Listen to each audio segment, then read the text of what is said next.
예, 우리 꿈동일이 없으니까 좀 허전하네요. 그죠?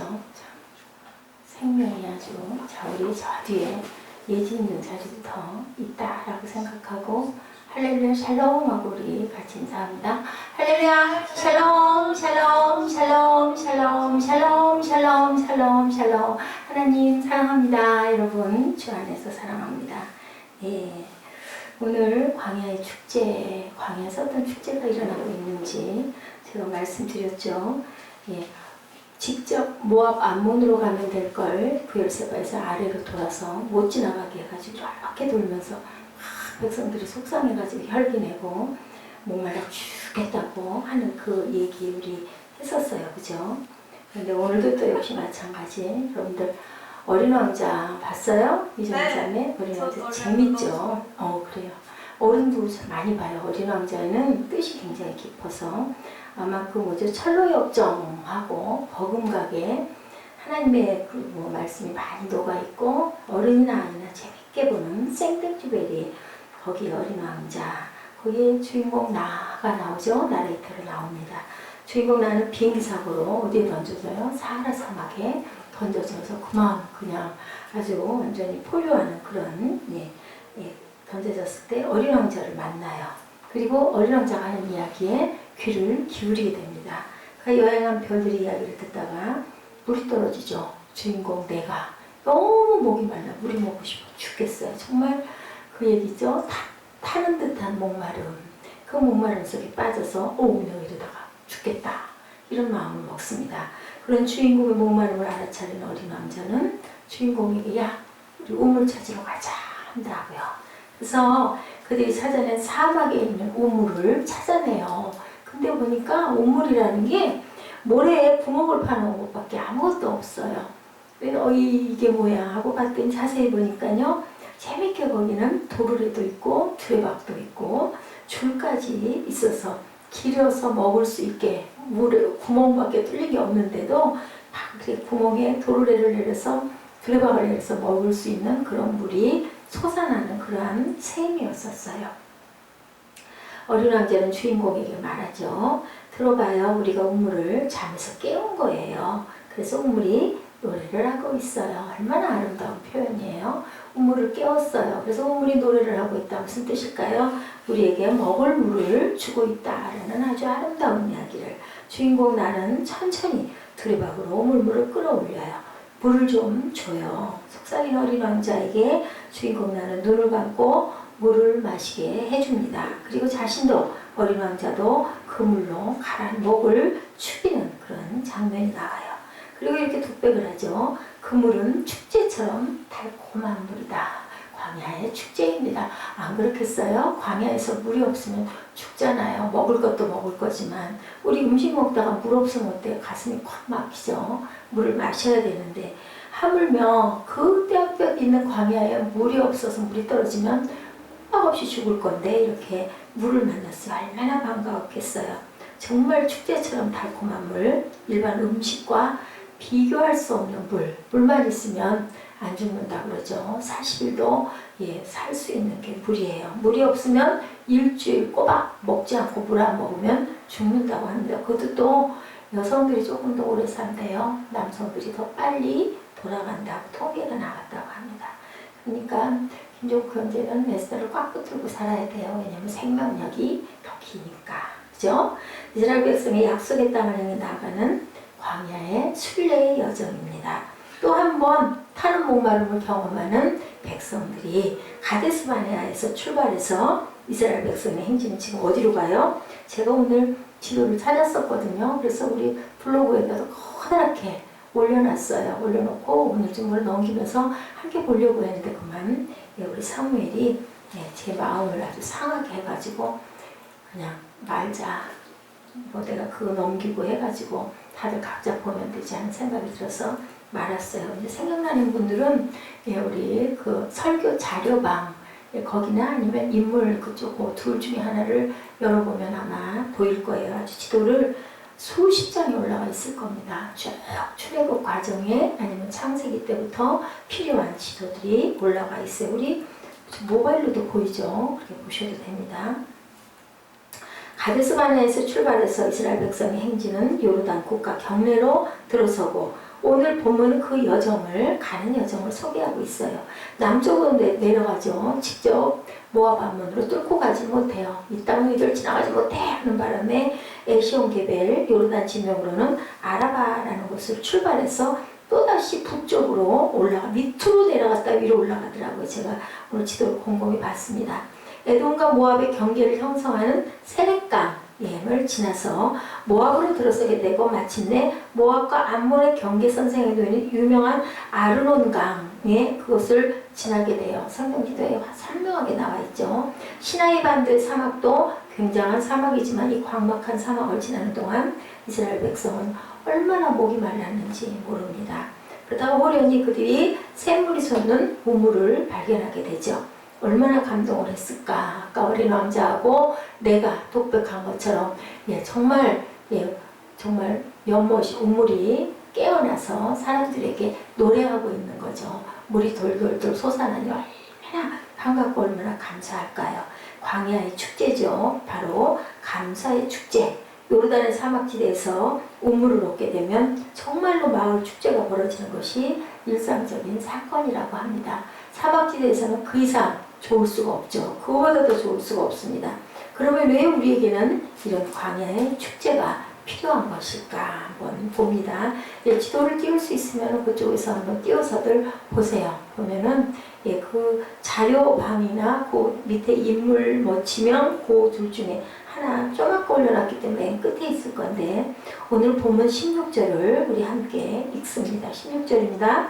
거기서 부엘에 이르니 부엘은 야훼께서 모세에게 명령하시기를 백성을 모으라. 내가 그들에게 물을 주리라 하시던 우물이라. 어디라고요? 우물이라고 얘기해요. 우물. 물 주는 우물이다. 오늘 본문 10절에서 15절까지 호르산을 떠나서 요르단 경내에 들어서기까지 쉽지 않았던 여정을 보여줄 후에 16절인 부엘에 이르니 부엘은 바로 우물이라는 뜻을 갖고 있다. 여러분들 기억하시기 바랍니다. 14절에 보면 아르논 골짜기가 또 나타나죠. 아르논 골짜기는 우리 말씀드린 것처럼 모압과 암몬 지역의 경계를 형성하는 골짜기로 깊고 험하지만 아주 아름다운 곳 그랜드 캐니언 정말 거기가 아름답다고 그러죠. 경치가 굉장히 아름답다고 합니다. 요르단 사람들은요 이 아르논 골짜기를 미국의 그랜드 캐니언이라고 그만큼 아름다운 곳이라고 이야기를 한다고 그래요. 보기에는 아름답지만 이 많은 백성들이 건너기에는 너무나 힘든 그러한 지명이었다.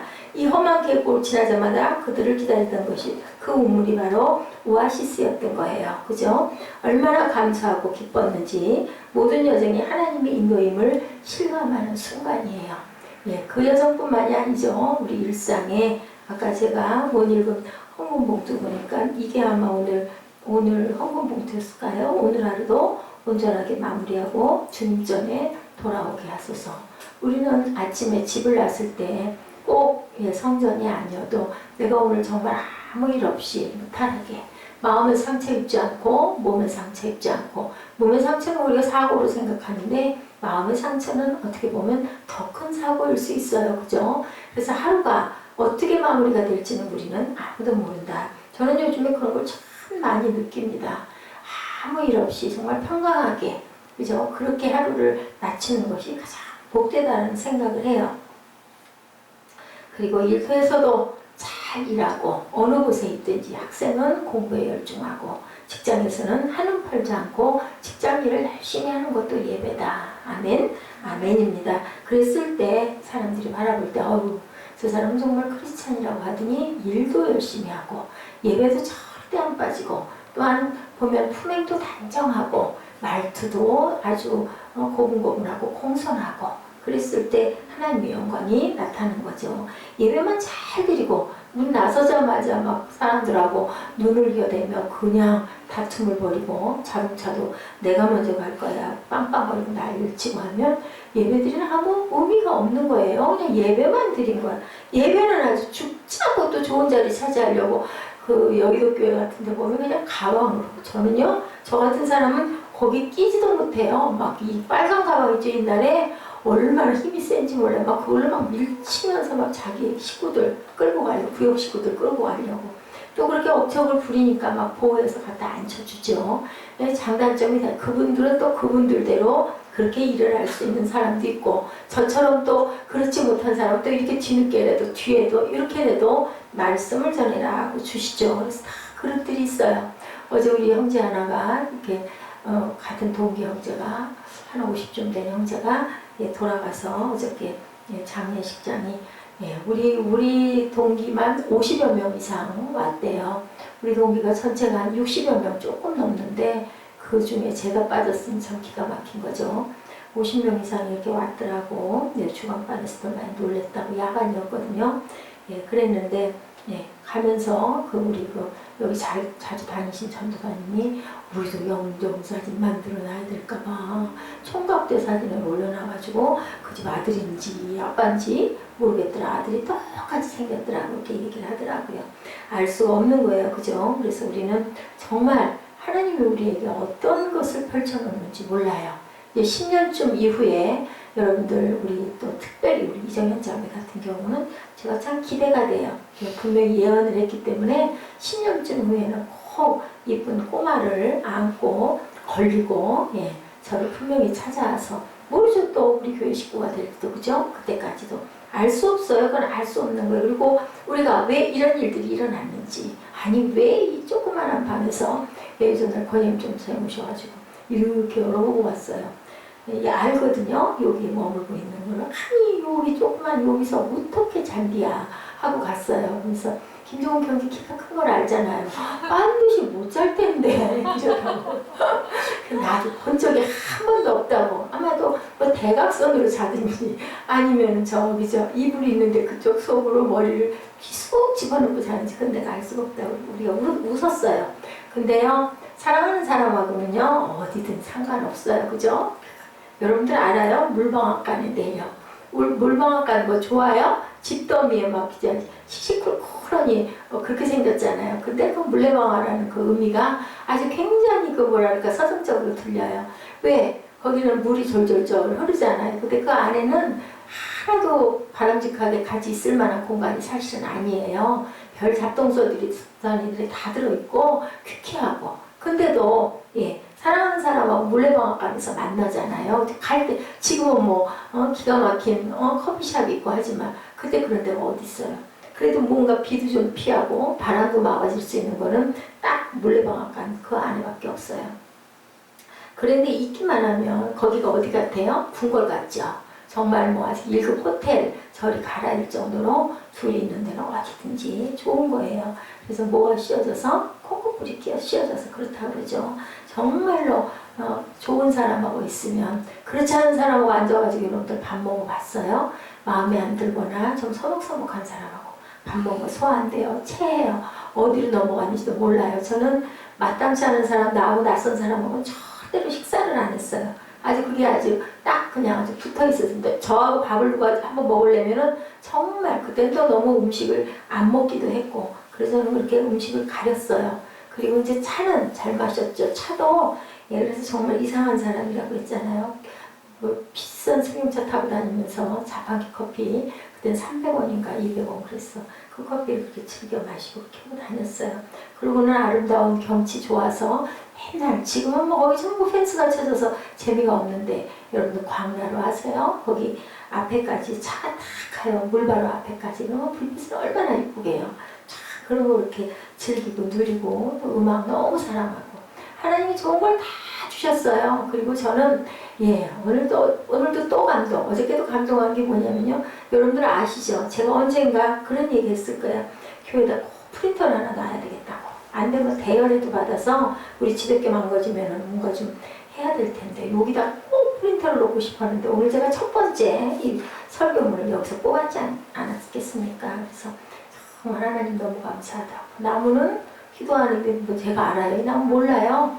그냥 머리에 온 게 고무나무 하면서 빠질빠질한 이파리가 보여서 가서 물어봤어요. 거기 사장님한테.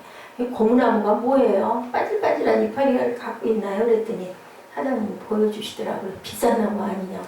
안 비싸대요. 그럼 우리 성전에 심어도 잘 사냐고. 잘 산대요.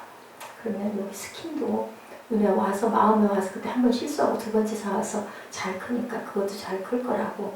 또 비싸니까 우리 그냥 항아리 있으니까 우리 화분 있으니까 심을래요. 그랬더니 흙은 또 하나 그냥 거저주시고 진짜 싸게 주셨어요. 근데 바울 전사님이 진짜 했었죠. 또 산에 가서 산 흙 퍼가지고 뭐 그럴 일이에요. 그 흙더미 주는 거랑 그냥 갖고 와서 대충 심으면 되겠더만 그 말을 또 할 수는 없죠. 그 정성들이 한다는데 그래가지고 그 우리 집 쪽에서 가는 제가 얘기한 그 개발한 거기까지 검단이래요. 거기로 뒤로 이렇게 돌아가가지고 그걸 또 확 퍼서 삽도 없고 아무것도 없고 그래가지고 비닐장갑 하나 있는 거 가지고 그냥 해가지고 봉다리에다가 끌 퍼가지고 저기 심는 부속물들이 뭐 많더라고요.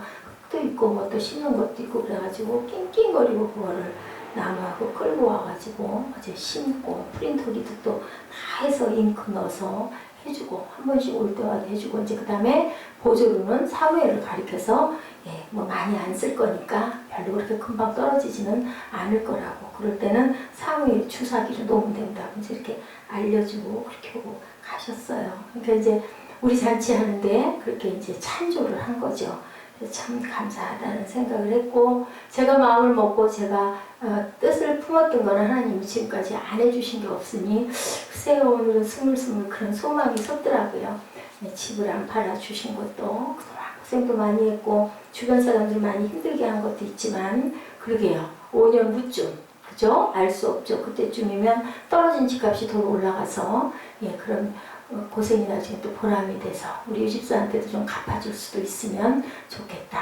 그때는 너무 속상해했지만 그렇잖아요. 어차피 살면서 그냥 좀 편하게 쓰고 사는 거랑 좀 고생한 거랑 차이인데 그래도 몇 천만 원이라도 그죠? 건질 수 있으면 감사하고 안 들지 않을 것 같더라고요. 느끼기에 몇 년 걸리긴 하겠지만 어차피 사는 건 살아야 되는 거니까 오늘 그런 소망을 좀 풀어봤어요. 어제 그 말 들은 게 굉장히 약이었던 것 같아요. 근데 그 바울 전사님이요 옛날부터 참 지리를 잘 봐요. 그런 보는 눈은 있어요. 여기가 분명히 엄청나게 발전이 될까 그러겠더라고요. 거기 막 헐고 막 이렇게 닦아나가고 그러는데 우리 바로 뒤쪽 산 있는데 그 집 있는데 아이들이 고이 질러 다니거든요. 지름길로. 그래서 그 교회가 둘이 한신교회하고 순복음교회가 두 개가 그 빈터에 들어와 있잖아요. 몇 년 후에는 거기가 엄청나게 개발이 될 것이라서 그래서 우리는 눈에 보이는 것만 봐요. 이 아르논 골짜기 여기에 물이 있는지 오물이 있을지 누가 알았겠어요? 근데 엄청 목말라하다 보니까 물을 발견하게 해주시는 하나님의 은혜예요. 우리가 사는 것도 아침에 나갈 때 하나님 저 잘 돌아와서 예배 드리는데 아무 문제 없이 할 수 있게 해주세요. 그 부분도 우리 기도도 하나님께서 늘 들어주신다. 어떤 걸 들어주셔요? 하나님이 하시는 일에 합한 거는 바로 들어주셔요. 프린터기도 제가 얼마나 귀찮겠어요, 여러분들. 그러다 보니까는 다 노이게 돈 하나도 안 들고 들긴 들었어요. 저기 헤드값 저게 저보고 참 복이 많다고 그러더라고요. 6만 몇천 원 정도인데 하루 사이에 제가 그럼 내가 어떻게 좀 해보겠다고 그랬더니 딱 그 검사를 하니까 가격이 10,000원이 떨어졌다고. 도대체 이 프린터를 누가 쓸 거예요? 그러면서 참 복이 많다고 감사하다고 그랬어요. 그래서 10,000원 싸게 그것도 샀어요. 근데 저게 수십만 원짜리라고 그러네요. 우리 갖고 있는 프린터보다 훨씬 좋은 거라고. 그래서 저거를 만들어서 팔려고 그랬대요. 그랬는데 목사님 쓰신다고 마음에 걸리더래. 계속 그 생각이 나더래요. 프린터기 하나 봐주세요 했던 기억이 나서 그렇게 해준다고 그래서 제가 감사했어요. 그때 저 책 쓴 거 감사하다고 저희 교회 이름으로 10만 원을 헌금을 했더니 그걸 봤더니 기도해달라 하더니 그러고 프린터기 얘기가 나온 거예요. 그래서 그거 값이구나. 그거는 이제 성경 한 것에 대해서 감사해서 우리 교회에서 대표를 이렇게 드립니다 했더니 그것도 감사하니까 이거 프린터기 내가 줘야 되겠다라는 마음을 먹고 어저께 아주 여러 번 얘기했어요. 얼마나 좋은 건 줄 아냐고. 아까운 도로 가져가라고. 그리고 둘이 계속 실갱이를 한참 했어요. 자, 우리가 이렇게 하나님의 뜻은 우리가 알지 못하는데 우리가 기도하는 걸 제일 잘 들어주시는 거는 하나님의 뜻에 합한 기도를 하면 잘 들어주신다. 요르단 사람들은 이 아르논 골짜기를 미국의 가장 아름다운 그랜드 캐니언에 비교를 했다. 그렇게 아름다운 곳이지만 이 많은 백성들이 건너기에는 너무나 고난스럽다. 아름다우면 아름다울수록 그죠? 좀 뭐라 그래야 되나 지형이 굉장히 좀 거칠고, 그죠? 높고, 사하라 사막같이, 또 그렇게 힘들고, 울퉁불퉁하고, 그런 곳이 아름답지, 평평하게, 편하게 닦아놓은 또 아름답지가 않거든요. 이 험한 계곡을 지나자마자 그들은 기다리던 우물, 오아시스를 만나요. 얼마나 기뻤을까요? 죽을 것 같이 힘들었는데 우물이 딱 있으니까 또 그 물을 마시고 소망을 가지고 다시 또 가는 거죠. 예, 우리 부모님 세대가 잘 부르던 찬송, 아까 우리 열심히 했죠. 나의 갈 길 다 가도록. 네, 예, 예수 인도하시니. 맨 마지막 부분 뭐라 그래요? 무슨 일을 만나든지 형통. 여러분들 좋아하시죠? 형통. 예, 이 사람은, 이 작사를 한 사람은 얼마나 좋길래, 얼마나 기쁜 일들만 있는 사람이길래 만사가 형통하리로다 라고 이렇게 가사를 썼을까 했더니, 장애인 파니 크로스비가 쓴 가사예요. 나의 갈 길 다 가도록. 그분은 장애인인데, 눈이 안 보이는데, 어느 대형 교회들은요, 그 장애인의 날이 되면은 일부러 장애인들이 된대요. 10분씩 눈을 안 보이게 눈을 가리고 10분 동안 걸어 다닌대요. 한 사람은 이렇게 다칠까봐 인도를 해주고, 한 사람은 눈을 완전히 앞을 가리고 안 보이게 하고 걸어 다니는 10분.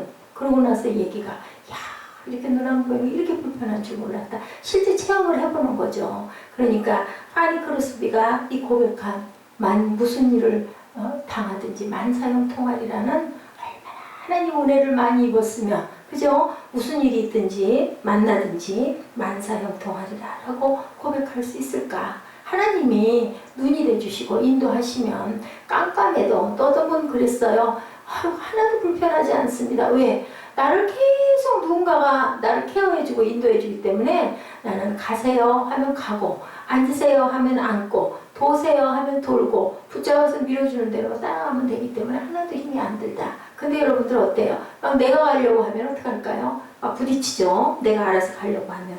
그렇기 때문에 중요한 건 하나님이 인도하시는 대로 여러분들 따라가면 힘들 일이 없다라는 거죠.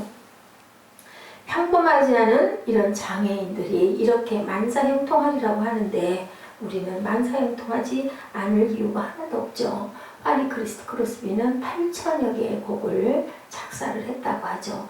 눈먼 그녀가 걸어가는 길이 만사형통의 길은 분명히 아니었을 거예요. 그죠? 우리가 해마다 장애인의 날, 장애인의 주일을 맞으면 이렇게 교회에서도 그렇게 해보고 느끼는 그 일들, 눈이 안 보이고 귀가 안 들리고, 그죠? 얼마나 힘들까.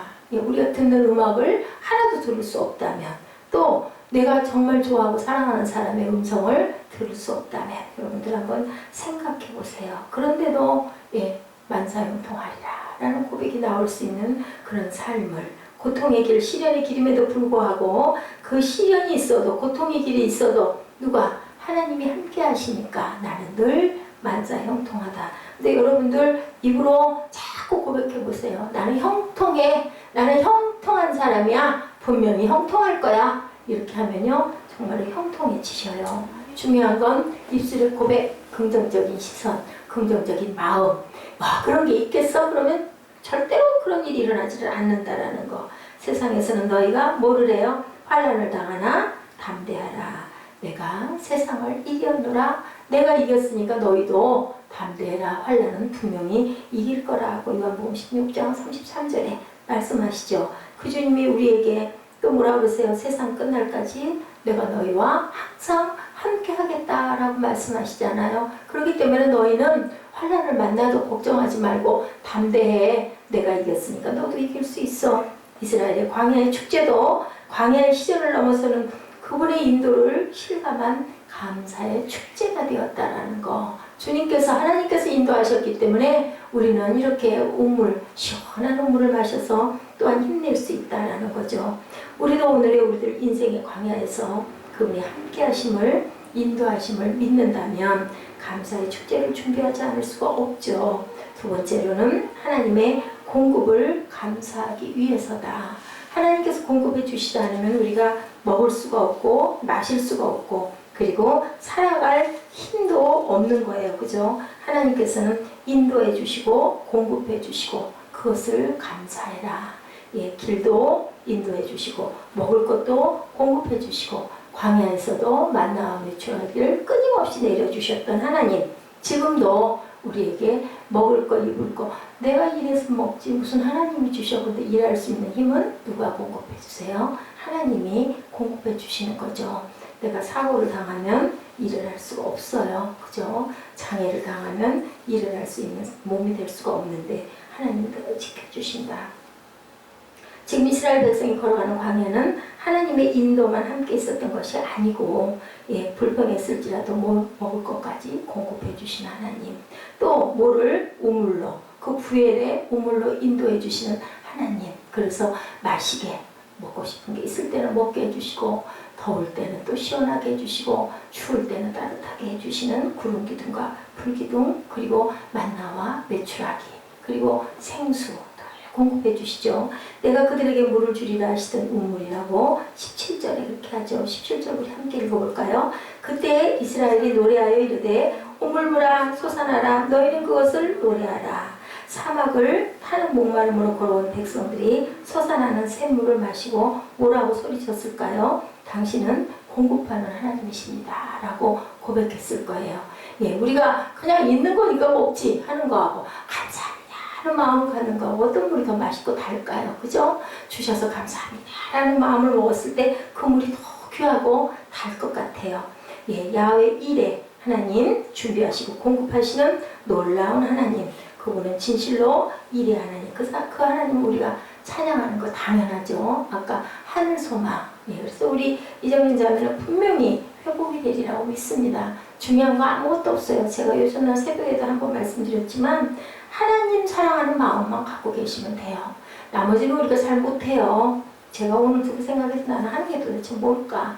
우리 권영 전도사님 같은 경우는 정말 오만 팔방 어디 안 가는 데가 없이 다 다니는데 나는 요 들어앉아가지고 맨날 문 잠그고 앉아서 뭐 하냐고요. 놀다가 자다가 뭐 들여다보다가 설교문 쓴다고 앉아서 뭐 쳐보다가 그러고 앉으면 하루를 보내는데 과연 이렇게 해가지고 하나님이 보시기에 너 잘한다 하실까 이런 생각을 제가 했어요. 아무것도 하는 것도 없네. 나가는 거라고는 예배 드리는 거 하나밖에. 요즘엔 또 꾀가 나가지고 집에도 늦게 가잖아요. 아유 집을 비우니까 얼마나 편한지 몰라요. 그걸 붙들고 그래도 또 가서는 눈에 보이면 하죠. 근데 그거 막 먹이려고 그 시간 맞춰 뛰어가고 안 하니까 너무 편한데 또 편한 것 때문에 또 제가 야단을 맞을 수도 있겠지만 어쨌든 요즘에 편해요. 뭐 소나기를 맞을 때는 맞더라도 하나님은 공급하는 하나님이시라는 거, 우리 환경도 열어주신다라는 거, 개인에게 본인에게 꼭 맞는 일을 하게 해주신다는 건데 당장 해주시면 좋겠는데 그게 시간이 있고 단계가 있고 그죠? 때가 있다라는 거죠. 빌립보서 4장 19절입니다. 나의 하나님이 그리스도 예수 안에서 영광 가운데 그 풍성한 대로 너희 모든 쓸 것을 채우시리라 라고 말씀하세요.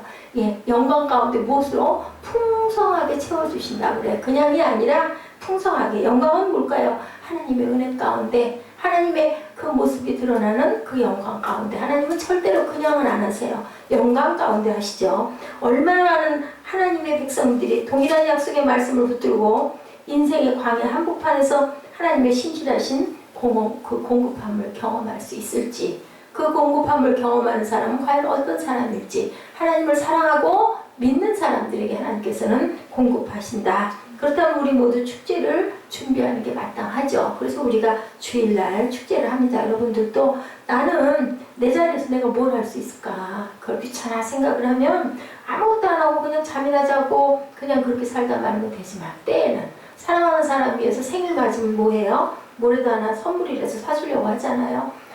하나님이 하나님의 나라를 세워주셨으니까 나는 내가 할 수 있는 게 뭘까 생각하셔가지고 한 가지라도 작은 거 하나라도 하나님 전에 오늘은 특별한 날이니까 내가 이거라도 해야 되겠다라는 마음을 한번 가져보시기 바랍니다.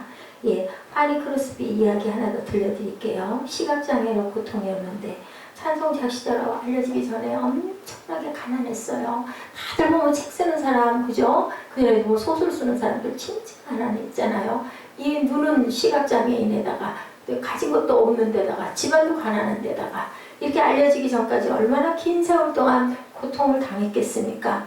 단돈 5불이 없어서 중요한 일을 처리하지 못하고 내가 이러다가 딱 죽겠다 라는 절망 가운데 정말 무릎을 꿇었다고 그래요. 뭐 할 것이라고는 기도는 돈이 안 드니까 무릎을 꿇고 주님에게 간절히 기도했다고 그래요. 내가 이러다가 하나님 아무래도 이 돈 5불 때문에 죽을 것 같은 하나님 어떻게 해요?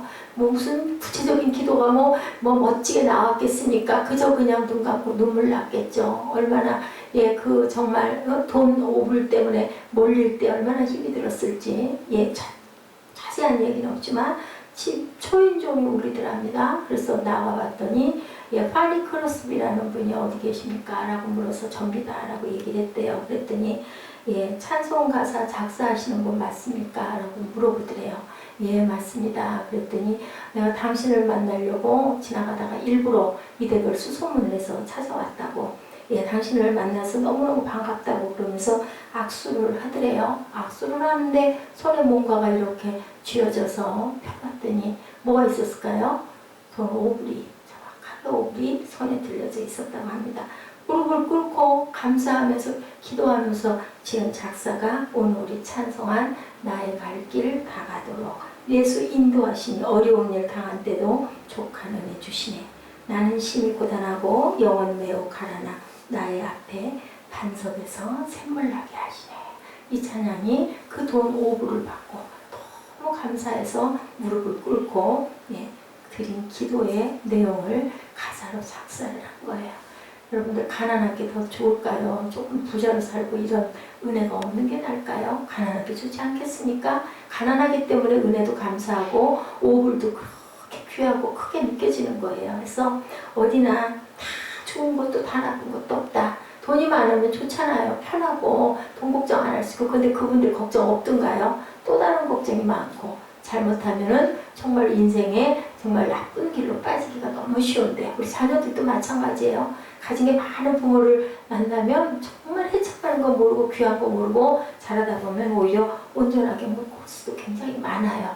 그런데 가난한 집에서 태어나서 귀한 거 알고 자라면 거기에 신앙이 들어가고 하나님 말씀이 들어가면 온전한 반석이 된다. 왜냐하면 작은 것도 감사하고 귀하게 여길 줄 아는 마음. 요즘에 그런 게 너무 없죠. 이스라엘 백성의 간증이 동일한 고백입니다. 인생의 광야길이 결코 쉬운 건 아니지만 그때마다 주님께서 구름기둥, 불기둥 그리고 샘물로 먹여주시고 만나와 메추라기로 공급해 주시는 그러한 공급하시는 하나님의 은혜를 깨닫고 느끼고 가나안 땅까지 인도되어서 갔다라는 거. 빌립보서 4장 19절에 나의 하나님의 그리스도 예수 안에서 너의 모든 쓸 곳을 채우신다. 공급하신 하나님 할렐루야로 찬양하시기 바랍니다. 광야를 걸어가면서 우리 인생은 어떤 인생? 축제 인생이 이래서 된다라는 거죠. 죽을 것 같았는데 파니 크로스비처럼 그 5불 때문에 이거 도저히 어떻게 할 수가 없어서 무릎을 꿇고 기도할 때 하나님께서는 누군가를 통해서 그것을 꼭 채워주시고 뚫고 나갈 수 있게 해주신 하나님의 은혜. 그거를 모르는 사람은 그냥 누군가 우연치였네. 어이구 다행이다. 그러고 말겠죠. 그랬으면 이런 나의 갈 길 다가도록 이런 찬양이 가사가 나왔겠습니까? 나올 수가 없는 거죠. 그리고 하나님의 통치를 감사하기 위해서다. 하나님의 인도를, 하나님의 공급을, 세 번째로는 하나님의 통치를 감사하기 위해서다. 18절입니다. 이 인물은 지휘관들이 팠고 백성이 귀인들이 규와 지팡이로 판 것이다. 규는 뭐예요? 홀, 그죠? 에스더 알죠? 에스더에서 그 왕의 규를 이렇게 내밀어야 상대방이 살지. 안 그러면은 오라고 하지 않았는데 가면은 죽어요. 그 자리에서. 근데 에스더는 죽을 각오를 하고 그냥 3일 금식을 하고 어떻게 하고 왔어요? 예쁘게 치장하고 갔죠. 얼마나 초췌해가지고 그죠? 보기 정말 안쓰러울 정도로 힘없는 모습을 해가지고 나가지 않았겠습니까? 그랬더니 왕이 아닥사스다 왕이 웬일이요 하고 왕이 큐를 이렇게 내밀죠. 왜냐하면 신하들이 가서 붙잡으려고 하니까. 왕비여도 소용없어요. 그때 그 시절에는 그냥 오라고 하는데 가면 죽는 거예요. 그러니까 죽으면 죽으리라고 나라 구하러 나간 거죠. 에스더가. 나 죽으면 죽을래. 그러고 나간 거예요. 그랬더니 왕이 붙들고 뭐라고 그래요? 나라 반이라도 주겠다. 무슨 근심이 있느냐라고 물어보죠.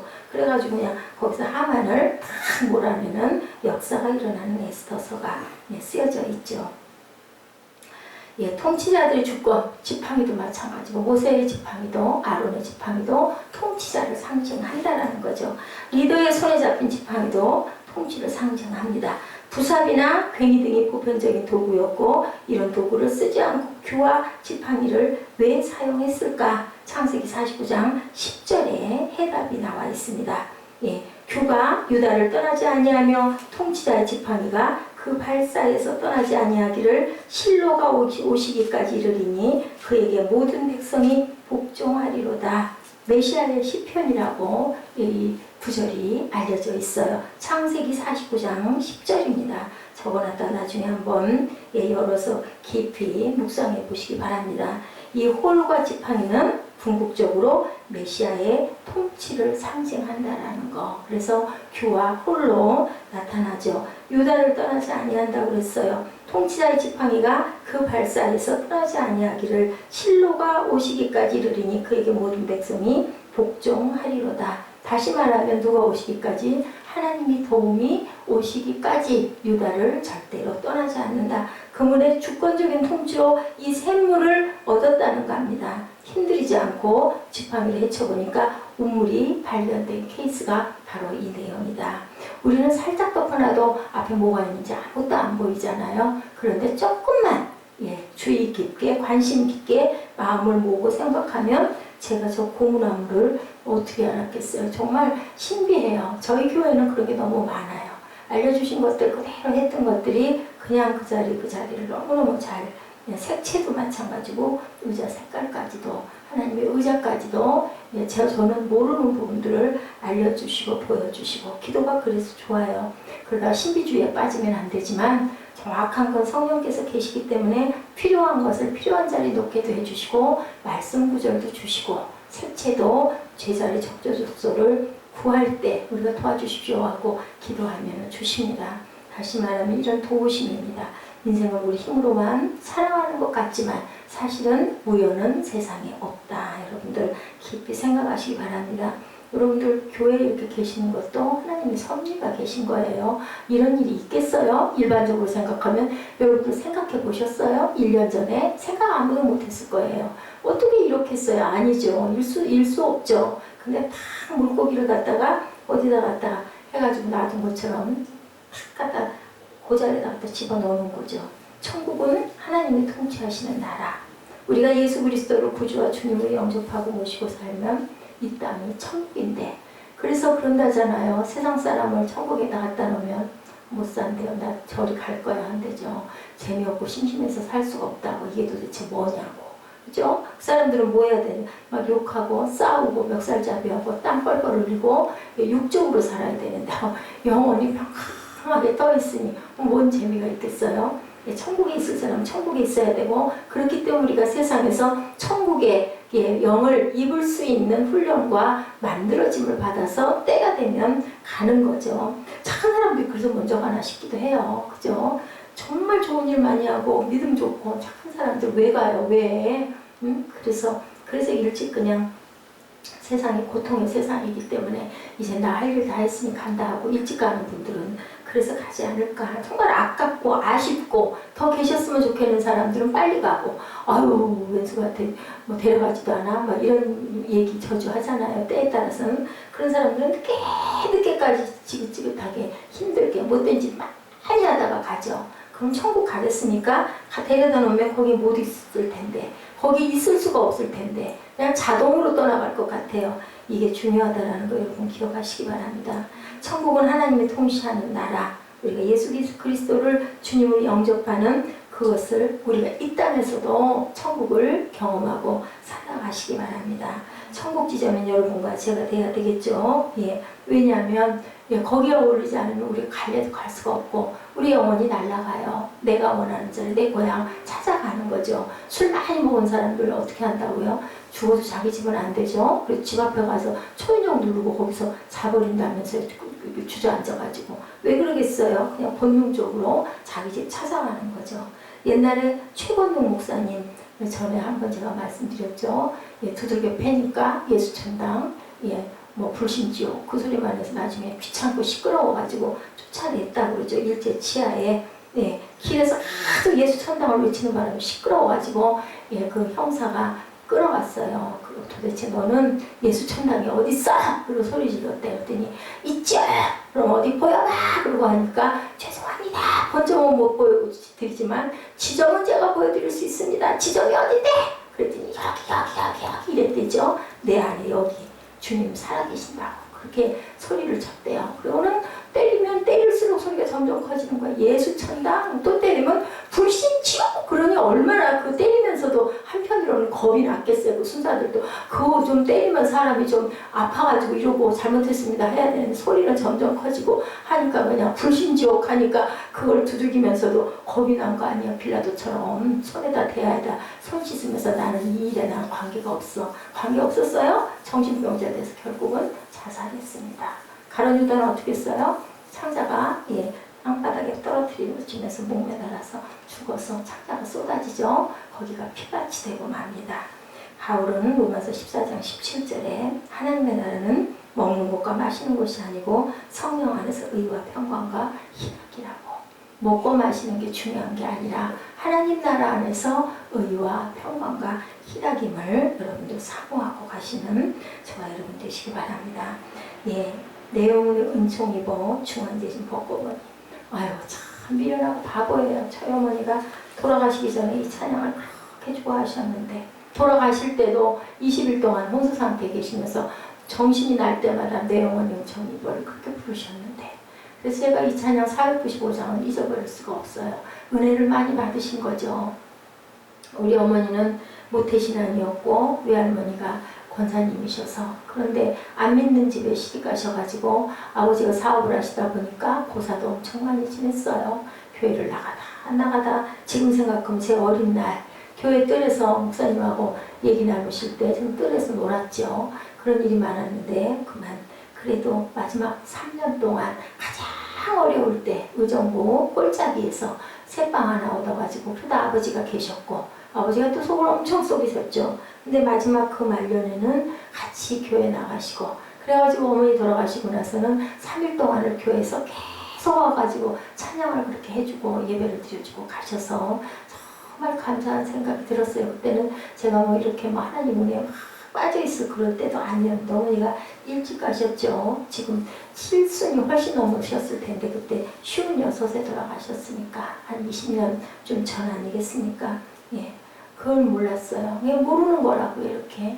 제가 이렇게 나이가 이렇게 들어보니까 56세란 나이는 아주 청춘인데 그렇게 생각을 못 했던 거예요.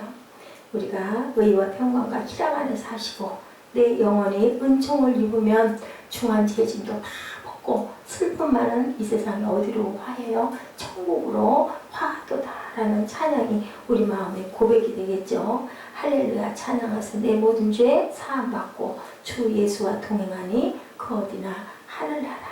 예, 찬양 가사는요 정말 은혜 받은 사람이 아니면 생각할 수 없는 정말 아름다운 진주 같은 언어들이에요. 사막에서 조난당한 인생의 곁으로 오신 우리들의 친정한 어린 왕자이신 예수께서 우리에게 영원히 목마르지 아니하는 샘물을 이렇게 약속하십니다. 내가 주는 물을 먹는 자는 영원히 목마르지 아니하리라. 그리고 이렇게 속삭이시죠. 나와 함께 있는 곳이 천국이라고. 사랑하는 사람하고 있는 곳이 어디든 상관없듯 주님도 마찬가지죠. 나와 함께 있는 그곳이 바로 천국이다. 예, 맞습니다. 내가 같이 있는 곳이 바로 천국이야. 이스라엘 백성이 부엘에서 샘물을 마신 후에 그들은 광야와 약속의 땅이 함께 보이는 비스가 산 꼭대기로 인도돼요. 비스가 산 꼭대기가 어디예요? 예, 호르산이죠. 그곳에서 누가 돌아갔어요? 느보산이라고도 하죠. 같은 산이에요. 거기에서 모세가 돌아갔습니다. 어디를 바라보고 멀리 바라보이는 가나안을 다 가서 거기서 이제 너는 그만 네 사명 다 했다. 거기서 쉬거라 라고 말씀하시죠. 이젠 조금만 가면 되는데 영원한 축제가 멀지 않은 그 자리에 사막의 골짜기 때문에 우리가 늘 절망할 때 이제 너 네 사명 마쳤으니까 거기서 편안하게 자거라. 하나님이 말씀하시는 우리는 뭐밖에 할 게 없어요? 예, 술 좋아하는 것밖에 없어요. 그렇기 때문에 최선을 다해서 마지막까지 열심히 달려가시기 바랍니다. 우물을 찾아 나서면서 어린 왕자가 들려준 말 여러분들 기억하세요. 사막이 아름다운 것은 사막에 샘이 숨겨져 있기 때문이야. 하늘나라가 아름다운 것은 우리가 영원히 살 수 있는 우리의 고향이기 때문이라는 것. 그 천국이, 그 하늘의 천국이 이 땅에, 이 자리에 여러분 안에, 내 안에 임하시는 은혜가 있으시기 바랍니다. 우물의 노랫소리처럼 노랫소리가 여러분들 안 들리세요? 여기서도 천국을 누리시는 삶, 요한복음 4장 11절이죠. 내가 주는 물을 마시는 자는 영원히 목마르지 아니하리니 내가 주는 물은 그 속에서 영생하도록 솟아나는 샘물이 되리라 라고 말씀하셨어요. 사막은 뜨겁고 타는 갈증이 있는데 뜨거운 태양과 갈증으로 쓰러지기도 하는데 성령께서 우리를 늘 붙들어 주시고 통치해 주시고 그리고 막아 주시고 보호해 주시고 인도해 주시기 때문에 우리가 살아간다는 것을 감사하시고 하나님이 인도하시고 하나님이 공급하시고 하나님께서 우리에게 늘 안 보이는 것을 볼 수 있는 눈을 주시고 그리고 귀를 주신다라는 것을 여러분들 잊지 마시고 기억하시고 항상 감사하시는 삶을 살아가시는 저 여러분 되시기를 주님의 이름으로 축복합니다. 우리 결단하시죠. 우리 495장 결단 찬양 한번 하시죠. 나의 갈 길 다 가도록